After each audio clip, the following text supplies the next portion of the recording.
Welcome to S.H.I.F.T, a safe haven in honor of Linda, the beloved sister and best friend of your dynamic and inspirational host, Lisa Council. You will experience uplifting and encouraging testimonies of women, men, and teens who have survived and overcome domestic abuse and trauma.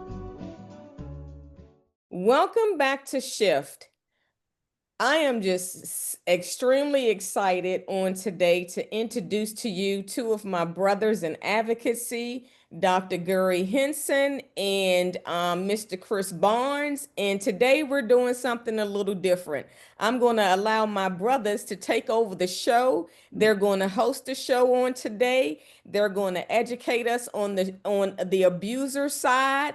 They're going to give you information and share. And I'm also excited to let you all know that this is going to be one of many segments. So it's just a true blessing to have my brothers with me today and my domestic violence wears many tags family, where I started out, where I received all of my education, where I'm continuing to receive education, and the help that I need to continue on the journey to healing from domestic violence. So I'm just going to tell my brothers to just go ahead. Gary and Chris, you all take it away. All right. Well, thank you for having us. And in natural order, we got a message for the audience. Once I read the message, I pass the mic to Gary, and we take it from there. So good evening, family, and welcome to S.H.I.F.T, right here on iHeartRadio. I'm your host for the night, Christopher L. Barnes, and tonight we stand together as vessels for healing and restoration and purpose. This platform is powered by Domestic Violence Wears Many Tags, was created to remind the world that change doesn't happen in silence. It happens when we shift. When we shift our mindset, our perspective, and our spirit toward God's divine plan, healing begins to take root. In Romans 12:2, the word says, "Do not be conformed to this world, but be transformed by the renewing of your mind." That is what this show is about, renewal. Each conversation, each testimony, each moment we share is designed to bring light to the darkness of domestic violence cast on too many homes. But through faith and awareness, we can replace that darkness with strength, peace, and transformation. For 17 years, Domestic Violence Wears Many Tags has stood as a beacon for survivors and advocates alike. And today, through this broadcast, we extend that same light to every listener who may be struggling, healing, or searching for hope. So tonight, let's prepare our hearts for a shift, a spiritual shift. Let's move from pain to purpose, from wounds to wisdom, from surviving to thriving, because God didn't bring you this far to leave you broken. He brought you here to remind you that healing is possible and your story still matters. So now, let's shift together. Take it away, Gary. Hey, welcome everybody. Glad you could all join us. And I would first and foremost like to say thank you to the good Lord for having us all together, to be able to uplift the kingdom, share real life experience, real life testimony for another brother or sister to learn from. Check this out. I want to say thank you to S.H.I.F.T for having the Purple Table Talk with the men. Join them to come out and support them on their platform. I'd like to give a shout out to Queen Afi and Domestic Violence Wears Many Tags for all the work that they continue to do. You too as well, my brother Bonds, for all the work that you've been doing for the advocacy of domestic violence and all the other things that we like to share about different things. Remember, this is Purple Table Talk with the men. We are joining the S.H.I.F.T program as well. So this is a broad for male and female, but we are going to be always talking directly to the men, because a lot of men suffer in silence. A lot of men don't know how to cope with a lot of different things that we deal with. So again, thank you. It's an honor to be here on S.H.I.F.T. And I believe you, Ms. Simmons, you have some tags you'd like to share with us. I do. I have the tags, Pastor Gary, and I'm going to read those off. And we always like to start with the tags, and that is verbal, emotional, sexual, physical, financial, spiritual, cyberbullying, elder abuse, human trafficking. So those are our tags. With that being said, I appreciate you sharing that tag. And I myself can see a few on here that I have been a victim of and Yeah. have been the actual abuser of. And Uh-huh. I will get into those as we get moving through these wonderful questions that we have to share the perspectives of how we view things from both sides of the fence, I could say. So with that being said, I pass it back over to Chris as we get to moving through. And I appreciate everybody that is joining. And if you have an opportunity, drop a like, a comment, or say what you got to say at the time when the time is necessary. Reach out, please. Yes, sir. Yes, sir. So a brief introduction about myself. Again, I'm Christopher Barnes. I've been advocating with domestic violence with as many tags for 14 years now. I've been clean and violence free for 25 years now. Nice. Um, so, Congrats. and my advocacy came about when I got better. I was looking for a cause to work for, and I tried different ones. Uh, First I tried sex addiction. I was like, nah, I don't want to deal with them. Then I tried substance abuse. I was like, no, all these people do is lie. Then I met a guy, well, I knew a guy who knew somebody that knew Queen Afee. And when I told him my story, he said, I know the perfect person for you. And that's when I entered Queen Afee. And she said, so you're gonna do an interview with me so the audience can get to know you, and then I'm gonna use you in a good way. And I said, no, I ain't doing no interview. I'm not putting my business out there like that. She said, you are a male ex-abuser. You can change lives and transform people because there are not a lot of people in your situation that want to speak out. And she knew I wanted to speak out, but I ain't wanna, I don't know, I was worried about backlash. And so I did the interview, and then that led me to hosting the Abusive Side show, which actually airs next Thursday. Led me to the Purple Table Talk. I've done several panels, Men Hurt Too, the other side of domestic violence. And so here I am today with you on iHeartRadio with the Purple Table Talk, which is powered by Domestic Violence with as many tags. We're on another platform. Um, so again, thank you for having us. That's my intro. Okay. Well, hey, thank you for your intro, my good brother. I appreciate that, and allow me to introduce myself. Formally or properly would be Minister Dr. Gary Hynson with the Agape Family Ministries, also known as the unorthodox style street minister King G. Khali, God's number one hype man, because I'm always turned up for the good Lord. You know what time it is. All right, so check this out. I am also the founder of the Triangle Resource, which is a community advocacy based organization. I'm also a general foreman at AT Augusta Military Medical Center, about 28 years of combined military active duty with government service as well.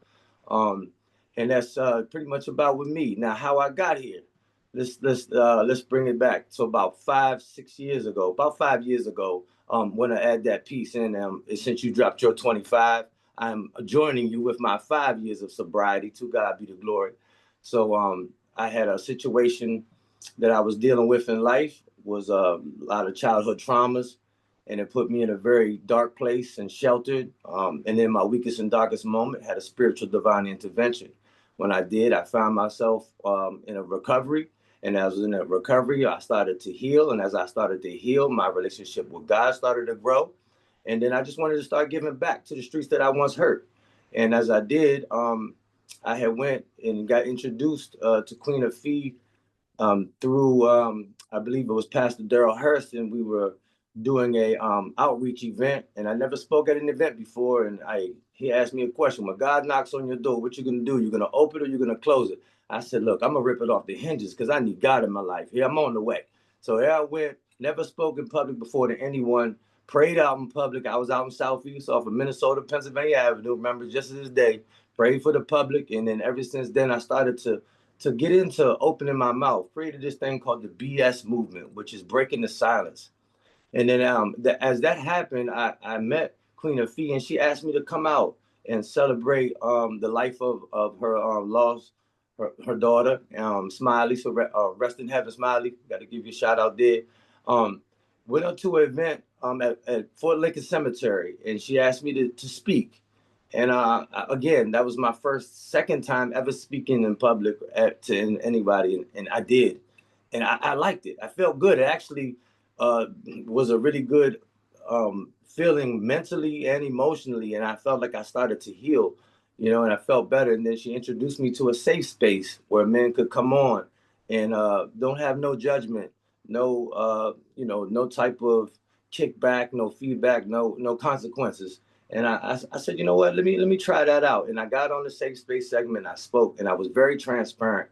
And I had so many other brothers reach out to me after and was like, wow, that was amazing what God has done, and all the things that you went through and you overcame, and now you're in your recovery. And there it was. I started to just heal, and boom, we just moved forward. And also Men Hurt 2 conferences. I started working with Queen Afee more as I started to heal. She started to get behind me and mentor me about helping others. And then as I started to grow into that field, I started to help more and more people. And here we are. We came up with Purple Table Talk. And now I just want to give a shout out and thanks to S.H.I.F.T for having the Purple Table Talk come out on their platform tonight.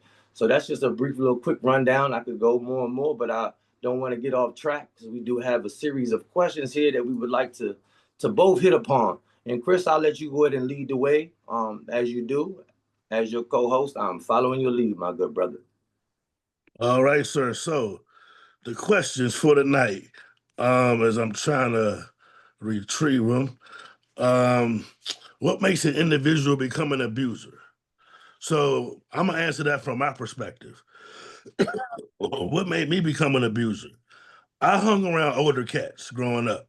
The older cats would say, "Man, now you let your woman talk to you like that? Man, you let your woman treat you like that? You need to slap that. Beep, boop, boop. Oh, you need to check that, in a certain kind of way." And I watched them conduct these behaviors. And I was like, oh, wow, that really works. So now, what am I doing? I'm slapping, I'm checking, I'm choking. And then you develop a sense of the female that you need. I'm going to use the word target. You target certain females, kind of like a predator. You target certain people that will tolerate your behavior, that will withstand your behavior, that actually want that behavior in their life. I've had females say, "You don't love me because you don't beat me up. Long as you don't hit me harder than my dad hit me, we okay." Those kind of words that I would hear, and for a long time, because everybody I associated with conducted this behavior, I thought that people who didn't do this were crazy. It's like, what? Everybody, everybody don't do this? Okay, so let me look into myself and see what's going on. And so, what made me become an abuser? I was taught that behavior. It was something that was kind of not, I don't want to use the word mandatory because my house didn't have domestic violence in it. My house was broken. When I say broken, meaning no male role model. It was my mom, my sister, my grandmama. They did a decent job raising me. Um, but there were no males to say this do this do that. No uncles, no brothers, no male cousins. So of course, yeah, when we want male love, we go to the streets. And so those brothers on the streets, they made sure that they took me under their wing and taught me all their bad behaviors that allowed me to become the person that I become or became. Right. You know, I can relate. after I can relate. after conducting that behavior for a certain number of years, certain number amount of arrests, certain amount of court appointed anger management, all the things associated with that behavior, I begin to wonder why other people don't do this. Oh, I'm the wrong one. Okay, so cool. Since I'm the wrong one, let me fix myself. And then once I took time to fix myself, and let me be clear, this wasn't an overnight process.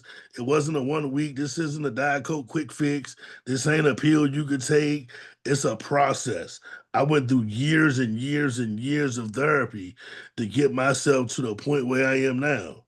And although I'm not an abuser anymore, I'm not perfect. I don't walk on water, understand that. But I mean, I'm better, a lot better. That's right. And I realize, and I say this all the time, the duty of the civilized is to civilize the uncivilized. And so now that I've gotten myself civilized, I need to reach back and help somebody else. And which tags into what I was saying in my intro. One day I was riding through the hood and I said to the person I was with, look at them just hanging out there on the street. They ain't even doing nothing. And that person said, that was you. Nah, that wasn't me. Really? That was me? I gotta do something Hit about different this. when it hit different, don't it? Don't it, right? And so I said, I gotta do something about this. Yeah. And that's when I started going through my decision of who I'm gonna help, and I landed with Queen Afee. So again, it's been 14 years I've been doing this. I'm glad to help anybody, male, female. Um, that brother, I interviewed him on a platform. He spoke so eloquently. I called Queen. I said, look, let me get that guy to co-host with me every month. She said, you want to? I said, yeah. I said, as long as you don't have a problem with me giving scriptures, I'm down. She said, man, he calls himself God's #1 hype man. I said, oh, then let's go. And so that's how we teamed up. But, you know, that's my answer in short about what makes an individual become an abuser. Now, Gary's going to answer, and he's going to put another spin on it. So I hope we listening, you know, and taking notes. Okay, so to the question, what makes an individual become an abuser? Before I get into that, I'd like to share that reading over the tags, I see a lot of these things that I've been a victim of, and I've been an abuser, the actual other side. But I didn't know that these even existed until I started to further my knowledge about Right. domestic Right. violence. I didn't know that abuse came in all these different forms and fashions. And so as I was healing and learning more about it, I was like, oh, I definitely abused her in that area. Might have Right. not have been physically, but it was definitely verbally. Oh, Right. it might not have been physically, but it was definitely financially. You know what I mean? There's a lot of different things there I can hit on. But let me just get on to the few that I think, not from my perspective, but how can people become abused? I believe early childhood trauma, something that I faced, which was molestation, right? I dealt with molestation from older women, older teenagers, and stuff like that. So that formed a negative characteristic on what sex even looked like. You know, when people think sexual abuse, they think they're physically making them do that, right?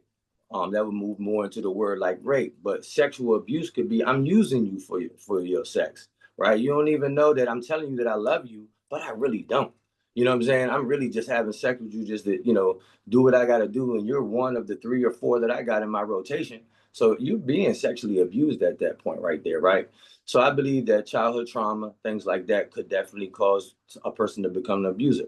It could be learned behavior, of course. Very similar to yours. OGs took me in the streets, right? And I learned a lot of negative characteristics from them because let me tell you something. In them streets, you can express yourself in a negative way and be looked and glorified for it, right? Because Glorified. that's what we do there. But I didn't get around to OGs that were beating on women and things like that. But I had OGs that were running circles around women, you know what I mean, who were lying to women, who were abusing them verbally and emotionally, right? And using financially, because a lot of my story has a lot to do with drugs and drug money. So I had a lot of money at a younger time. So I used to use money to abuse people too, right? And it's not even just based on females. I used to be able to abuse even men, get them to do different things like in the streets, get them to whoop on somebody or something with money, whatever, verbal abuse, getting on them, right, breaking them down, breaking their character down, stuff like that. So I believe that's a learned behavior as well. And then I question it. I'm not for sure, but I believe like a lot of this behavior can be passed down hereditary. And we wouldn't even know it. Like, and that's why I try to tell people, how much do you really care about your children? Because if you care about your children, did you look in your genealogy and look what I could have carried or what I could have passed? Because I already know what I was struggling with. So I could see some of that in my children. But I didn't look at my grandfather, you know what I'm saying? Or my great grandfather. He could have been very mentally ill and we never have known it. And we could have made precautions and adjustments leading up to these things, right? Without even knowing. So check your genealogy, brothers and sisters, especially brothers, man, because you never know what your father or your grandfather, what they were doing, they were dealing with in life. And a lot of that stuff back in the older days was brushed.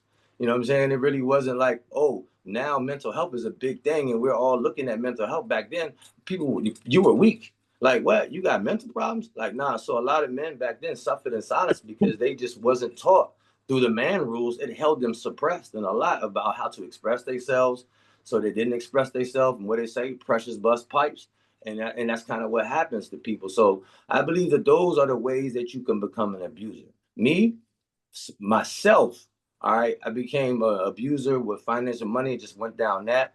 I looked at relationships and was like, I thought me talking to him like this, not just really always cursing, but just being in demand, like telling them instead of asking, you know, forming all of these uncharacteristics through me being separated from my mother and having a bad relationship with older women, period.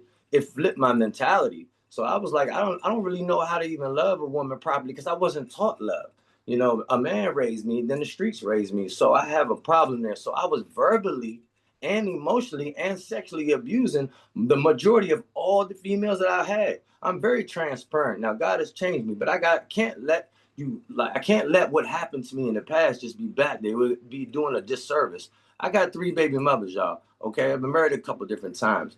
This deep rooted issue of the trauma that I was experienced turned me into a person where I was verbally, emotionally, sexually, and financially like abusing people and didn't even realize it because guess what? I thought abuse only came in a physical form, right? And I was like, oh, dang, as long as I ain't beating on it, I ain't abusing it. But I didn't get to realize and see until later in life, which is now as I'm healing to understand and look back. You know how many apologies I had to call? And people had to be like, I just never even knew. Yeah. I just never even knew I did that to you. And it's almost making me a little emotional because I can look back and I'm going to tell you, I mean, thank you, God, for forgiving me. But man, it would be hard, for me to forgive myself when I look back at the stuff that I used to do. And it might not have came in a fist, but it definitely came with a whole lot of pain. I mean, I'm literally cutting women's hearts out their chest, putting it on a plate, cutting it up, feeding it to them. After how does it taste? You know what I mean?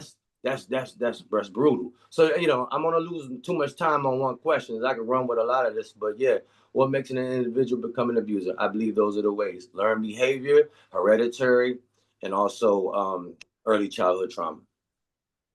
And it's funny that what you just said because I always make this joke. If you see 40 women chasing me down the street saying he did this to me, he did this to me, don't try to stop them. Believe them. Let them get me. Let me get my butt with me and let me get it over with.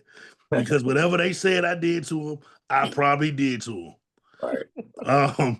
So moving on to the next question. What are the makeups of the characteristics of an abuser, both male and female? That's a loaded question. That's a question that I could speak on for 45 minutes. But to be brief, the characteristics of an abuser, so they come in many different forms. You know, you're not used to someone yelling at you and we going on our first date and they yell at you. Maybe that's a warning sign. Maybe that's a red flag. And I think maybe that's answering another question too. But, you got to look out for what we call red flags or what we call warning signs. First date, I done yelled at you and you're like, I don't know. We can't ignore red flags. But a lot of times we so destined to be with somebody because of who they are or what they have or what they can do for you. We ignore the warning signs or the red flags to continue in that situation. And next thing you know, you're a full-fledged victim, you know. And when you say full-fledged, what does that mean? That means that I done inflicted most of those tags on you. I done verbally abused you, I done emotionally abused you, which pretty much go hand in hand. I done sexually abused you, I done physically abused you, I done financially abused you, uh, so forth and so forth. And so what we have to do as an individual, we have to be careful when we getting into, and there's a term we use called quick involvement. We got to be aware of the quick involvement and not be such a hurry to get in and not be afraid to get out while the getting still good. Because again, as long as you stick around that situation, if I yell at you on the first date and you stick around, you don't think I'm gonna yell at you on the second? You don't think that's gonna turn into public embarrassment? You don't think if I hit you one time and you don't leave, you don't think I'm gonna hit you again? I'm gonna say, "Oh, I'm sorry. I didn't mean to do that. I won't do that again." And I won't do it again until you do what you did again. Mm, Because history repeats itself. mm. I'm sorry, I didn't mean to yell at you again. Man, but how many times do you want to hear again, again, again?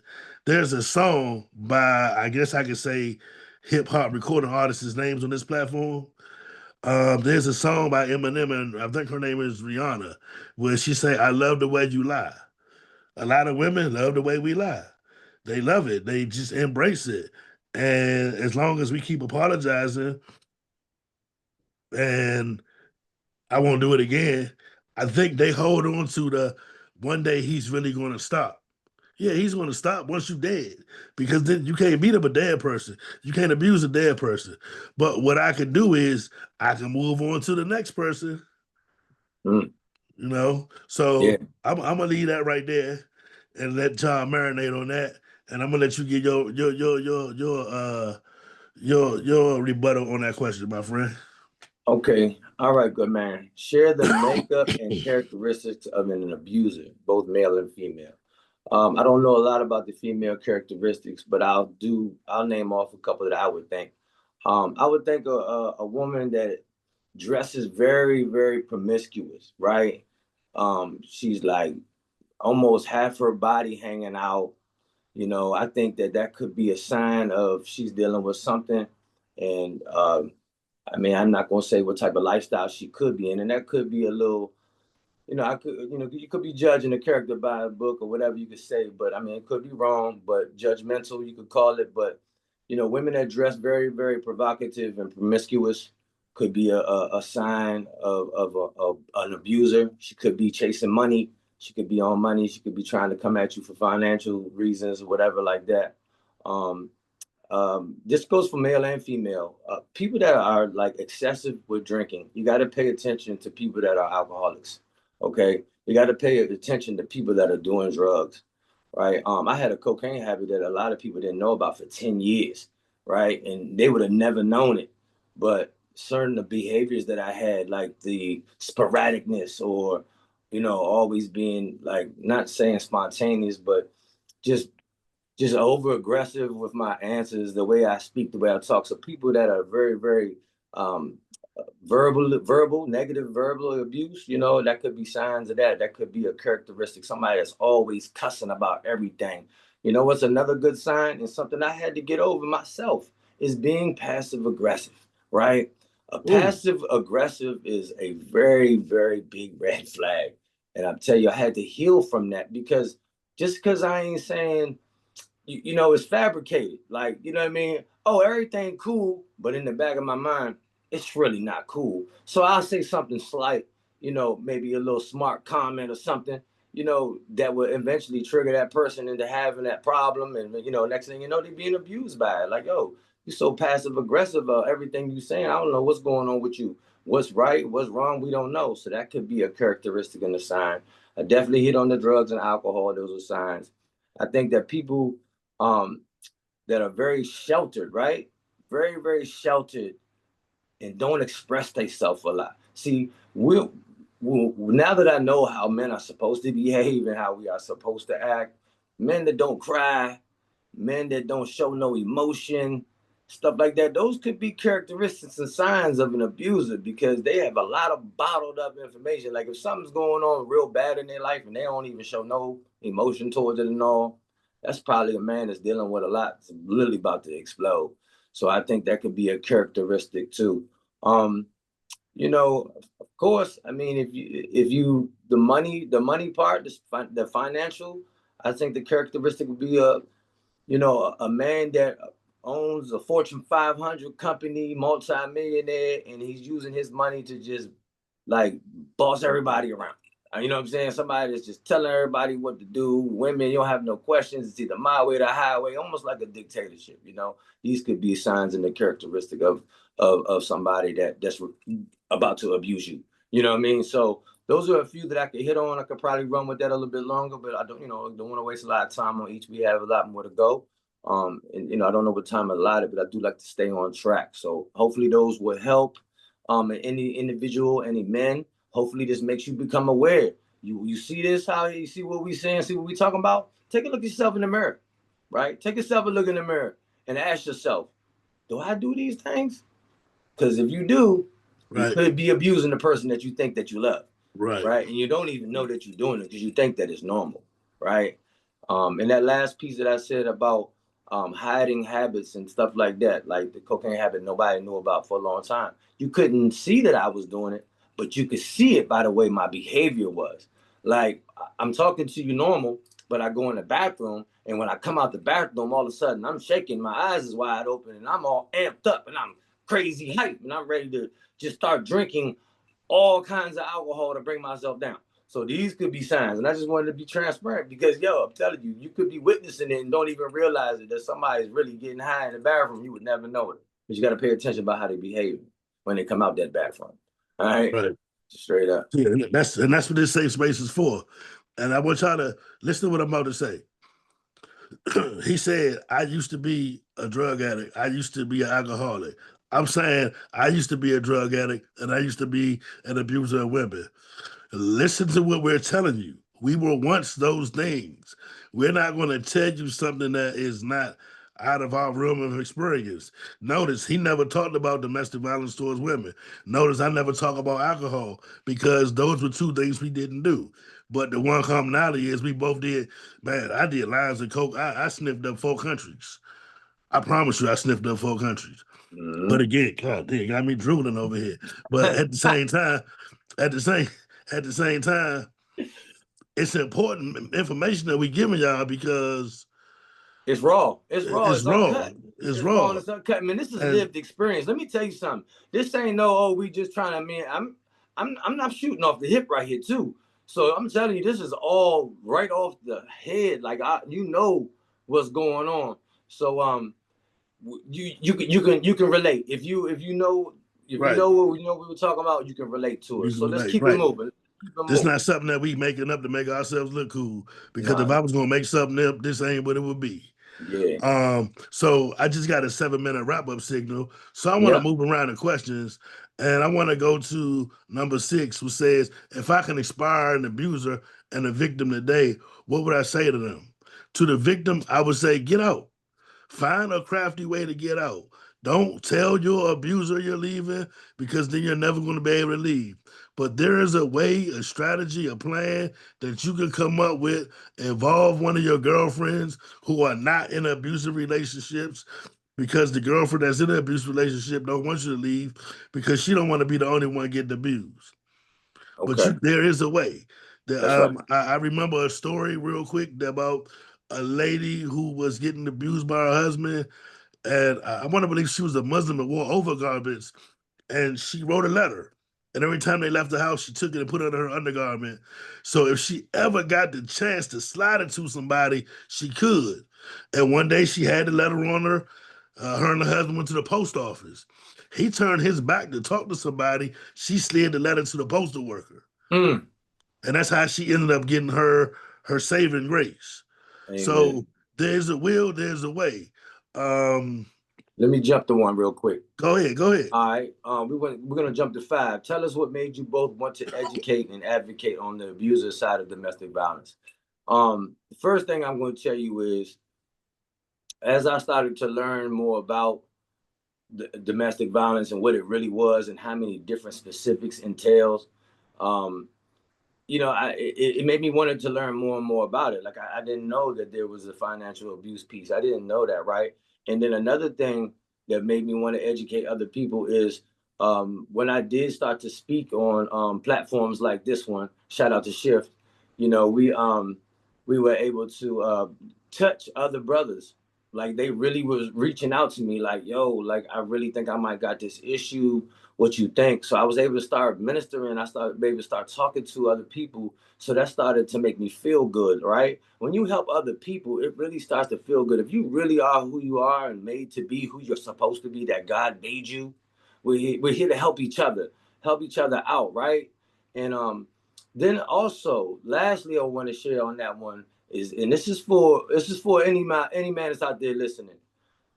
When you start to talk about these things, and it could be educating people, you're not only, and I tell people when I sit in groups all the time, this ain't just for you. This is for me too. Okay, I'm telling y'all all this information, but I'm teaching myself this information as well. Like this is going on. So I'm starting to heal. I'm starting to feel better. I'm starting to learn more about it. So not only do I want to educate you, I want to educate myself. And guess what? How we learn in the military is doing things over in repetition, over and over and over and over again. Because guess what? Then it becomes secondhand nature. Like it's just what we're doing. We don't even got to think about it. It's an emergency. Boom. We react. We don't, you know what I'm saying? And now my react is something positive. It ain't nothing negative. So those are the reasons that I wanted to educate people, because I wanted to pull them from their dark place too. I've been there. I was there. And it's the worst place I've ever been in my life. And I'm telling you what, it's light over here. It is so much light over here. God is so great. Chicken is good. God is great. Okay, I'm trying to tell you, like, I'm being dead with you. I'm serious out here, y'all. I really want y'all to really understand. We coming from the heart with this. Okay. From the heart. Yeah. I mean, for me to answer that question, because I had to go through a lot of anger management and a lot of other treatments, and the people who hosted these treatments weren't victims themselves or weren't perpetrators themselves. And I said, people need somebody with real life experience. You don't want a carpenter to build your house or to teach you carpentry who ain't never built a house. I just graduated from school. I can teach you everything I know. You ain't never done nothing. I live in Columbia, South Carolina. We got a military base here, Fort Jackson. Every week the soldiers graduate. When I see them, I say, thank you for your pending service. You know why I say that? Because you haven't done anything yet. But you're in there, so you're going to do something great. But I thank you for your pending service versus I see a lieutenant, I say thank you for your service. So people need somebody with that experience under their belt to teach them. And because I've been down that road, you can't trick me. You could trick him. You can't trick me. So that's why I decided to do it, because I felt like it was my civic duty. I feel like I had no choice. All right, so listen, I would like to say to all my brothers that are out there watching, even the sisters too, but we targeting the brothers. This is Purple Table Talk with the men. Hey, look, Minister King G. Khali, always pushing for peace and prosperity in my community. I want to challenge each and every person out there to take a look at yourself. Watch this video and see what you think about what we're saying, and see if that could be you. Because guess what? I want you to join us on the other side of this fence where the light is bright and we following God. Listen, we can't take that away from God. And I want to give a shout out to all my veterans that served. Tomorrow will be Veterans Day. So guess what? Happy Veterans Day to those that serve. Happy Veterans Day. And keep your head up, all my government workers out there. We're gonna get through this together, okay? So I'm just gonna uplift y'all, man. We together, and anybody that's dealing with domestic violence, we right here to help you. You can just reach out to Domestic Violence Wears Many Tags, or contact the S.H.I.F.T family, or you can get with me. You can reach me on IG at King Khali 27 or my Facebook at Gary Hynson. To God be the glory. And likewise, I'm here for you 24/7. I'm going to throw my phone number out there, 803-705-9178. Instagram, I'm the change agent. Facebook, I don't know how I'm the billionaire. But, if you could reach one of them, you can easily reach me. That's all I got to say. Shout out to 22 a day, 22 veterans a day take their lives because of PTSD or situations. Shout out to them. Again, thank you to S.H.I.F.T family for having us. Yeah, Hope thank that you, we S.H.I.F.T. can, hoping we can be back and we can shift some more angles in people's lives. Yeah, thank you Until all next for tuning time, in. I appreciate y'all. Purple Table Talk with the men. That's it. Powered by Domestic Violence Wears Many Tags. Queen Up Feed. All the time. All the time. Yes. If you or anyone that you know has experienced domestic violence, you can find help and resources by contacting the Domestic Violence Hotline at 1-800-799-7233. Also, if you or anyone needs help with suicide prevention, you can find help and resources by dialing and texting 988. And just remember, the Purple Table Talk is recorded live the first Monday of every month. Join us.